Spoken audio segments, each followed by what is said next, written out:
வணக்கம். இன்னைக்கு சுபாஷ் கிச்சனில் சூப்பரான பைனாப்பிள் ஜாம் எப்படி செய்யலான்னு தான் பார்க்க போகிறோம். இந்த பைனாப்பிள் ஜாம் செய்கிறதுக்கு ஒரு 1/2 hour இருந்தால் போதுங்க. சூப்பராக செஞ்சு அசத்தலாம். அதோட நமக்கு சீசனல் ஃப்ரூட்ஸ்னு சொல்லக்கூடிய பைனாப்பிள், மேங்கோஸ் இந்த மாதிரி ஃப்ரூட்ஸ் எல்லாமே நம்ம இந்த மாதிரி ஜாம் செஞ்சுட்டு நம்ம ஸ்டோர் பண்ணி வச்சுக்கலாம். கிட்ஸுக்கு ஒரு ஈவினிங் டைம் ஸ்நாக்காவோ இல்லைன்னா நமக்கு ஒரு ஹெல்தி பிரேக்ஃபாஸ்ட்டாவோ நம்ம இந்த ஃப்ரூட்ஸ் நம்ம எடுத்துக்கும் போது இன்னுமே நமக்கு யூஸ்ஃபுல்லாக இருக்கும். வாங்க இந்த பைனாப்பிள் ஜாம் எப்படி செய்யலான்னு பார்க்கலாம். பைனாப்பிள் நான் இன்றைக்கி ஒரே ஒரு மீடியம் சைஸ் பைனாப்பிள் எடுத்திருக்கேன். அதோட சென்டர் பார்ட் ரொம்பவே சாஃப்டாக இருக்குது. அதையுமே நம்ம யூஸ் பண்ணுற மாதிரி தான் இருக்குது.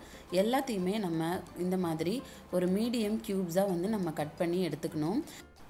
பைனாப்பிளோட தோலை நம்ம கட் பண்ணும்போதே அதில் சொரசொரப்பாக புள்ளியாக கருப்பாக இருக்கக்கூடிய அந்த பார்ட்ஸ் எல்லாத்தையுமே நம்ம கட் பண்ணி தூர எடுத்துடணும். அதுக்கப்புறம் இதை குட்டி குட்டியாக இந்த மாதிரி கட் பண்ணிவிட்டு நம்ம இதை நல்ல பேஸ்ட்டாக அரைச்சி எடுத்துக்கணும். இப்போ நம்ம பைனாப்பிளை நல்லா ஸ்மூத்தாக அரைச்சி எடுத்தாச்சு. இந்த ஜூஸை நல்லா ஃபில்ட்ரு பண்ணி நம்ம எடுத்துக்கணும். இந்த மாதிரி ஒரு பவுல் வச்சுட்டு ஃபில்டர் வச்சுட்டு நம்ம அரைச்சி வச்சுருக்கிற அந்த ஜூஸை நம்ம நல்லா ஸ்டெயின் பண்ணி எடுத்துக்கணும். அப்போ தான் இதில் இருக்கக்கூடிய சின்ன சின்ன நார், அப்புறம் அரைப்படாத பைனாப்பிள் பீசஸ் இது எல்லாமே நம்ம கொஞ்சம் பொறுமையாக இதை நல்லா ஃபில்ட்ரு பண்ணி எடுத்துக்கணும். இந்த மாதிரி நீங்கள் கரண்டி வச்சுட்டு நல்லா ப்ரெஸ் பண்ணி விட்டிங்கன்னா அந்த ஜூஸ் திக்காக இருக்கிறதுனால கொஞ்சம் பொறுமையாக அதை நீங்கள் நல்லா ஃபில்ட்ரு பண்ணி எடுத்துக்கணும்.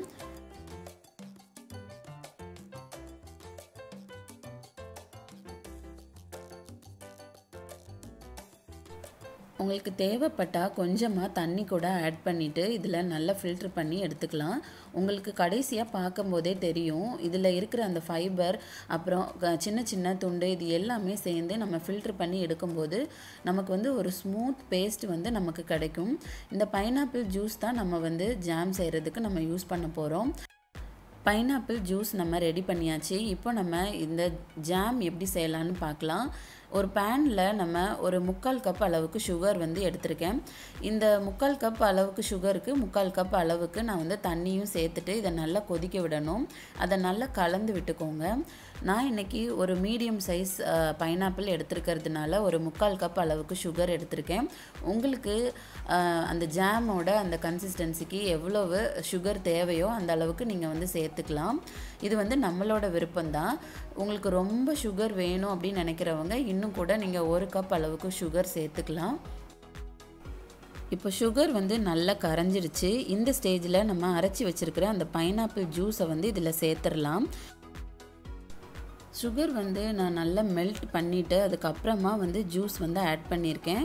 உங்களுக்கு தேவைன்னா நீங்கள் ரெண்டையுமே சேர்த்து மிக்ஸ் பண்ணி கூட நீங்கள் இதில் சேர்த்து கலந்துக்கலாம்.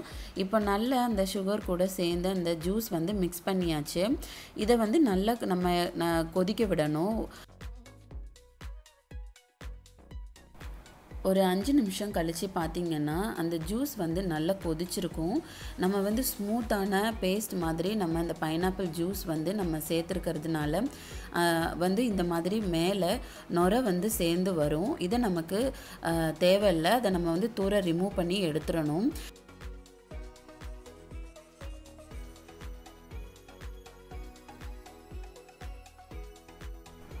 அந்த ஜூஸோட நுரை எல்லாத்தையுமே நம்ம கொதித்து வரும்போது அதை எடுத்துட்டிங்கன்னா நமக்கு ஒரு பிளெயினான ஜூஸ் இருக்கும். அதை அந்த சர்க்கரை கூட சேர்த்து நம்ம நல்லா கொதிக்கும்போது அந்த சர்க்கரை பாகு ரெடி ஆகும்போதே அந்த ஜூஸ் அப்படியே நல்லா குக் ஆகிடும். அந்த சூட்லேயே நல்லா குக் ஆகிடும். கொஞ்ச நேரத்திலேயே ஒரு 10 நிமிஷம் கழித்து பார்த்திங்கன்னா உங்களுக்கே அந்த ஜூஸ் நல்லா திக்காகிட்டு இருக்கிற கன்சிஸ்டன்சி உங்களுக்கே தெரியும். ஒரு 25 to 30 minutes இந்த மாதிரி நல்லா கிளறி விட்டுட்டு அந்த ஜூஸ் அந்த சர்க்கரை கூட சேர்ந்து நல்லா கொதிக்கும்போது இந்த மாதிரி திக்கான ஒரு கன்சிஸ்டன்சி நமக்கு கிடைக்கும். இந்த கன்சிஸ்டன்சி நம்ம எப்படி செக் பண்ணலாம் அப்படின்னா நம்ம கையில் எடுத்து பார்க்கும்போது அந்த கம்பி பதம்னு சொல்லுவோம்ல அந்த மாதிரி நமக்கு கிடைக்கும். அந்த கன்சிஸ்டன்சி அளவுக்கு நம்ம இந்த ஜூஸை ரெடி பண்ணிக்கணும். இதில் நான் தேவைக்கு தகுந்த மாதிரி கொஞ்சமாக அந்த எல்லோ கலர் ஆட் பண்ணியிருக்கேன். உங்களுக்கு தேவை இல்லைன்னா இதை நம்ம சேர்க்கக்கூட வேண்டாம். ஏன்னா ஏற்கனவே இந்த எல்லோ கலர் நல்லா இருக்கும், சூப்பராக இருக்கும். இப்போ பார்த்தீங்கன்னா ஒரு ஹாஃப் அன் ஹவரில் உங்களுக்கு இது கன்சிஸ்டன்சி வந்து ரொம்ப நல்லா திக்காக இருக்குது. இந்த மாதிரி கம்பி மாதிரி பதத்தில். இந்த சர்க்கரை வந்து இன்னுமே நீங்கள் கொதிக்க விட்டீங்க அப்படின்னா அது வந்து ஆறுனதுக்கப்புறமா நல்லா இறுகி போயிடும்.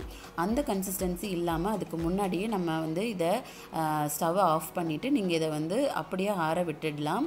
இப்போ நமக்கு சூப்பரான ஜாம் வந்து ரெடி ஆகிடுச்சு. இந்த ஜாம் வந்துட்டு நம்ம ப்ளெயினாக நான் வந்து செஞ்சுருக்கேன். இதை வந்து நம்ம மேங்கோவில் செய்யலாம், இன்னும் நிறைய மிக்ஸ்டு ஃப்ரூட்ஸில் செய்யலாம். உங்களுக்கே தெரியும் நமக்கு இந்த ஃப்ரூட்ஸை வந்து இந்த மாதிரி ஜாம் செஞ்சு ஸ்டோர் பண்ணிக்கிட்டிங்கன்னா இன்னுமே யூஸ்ஃபுல்லாக இருக்கும்.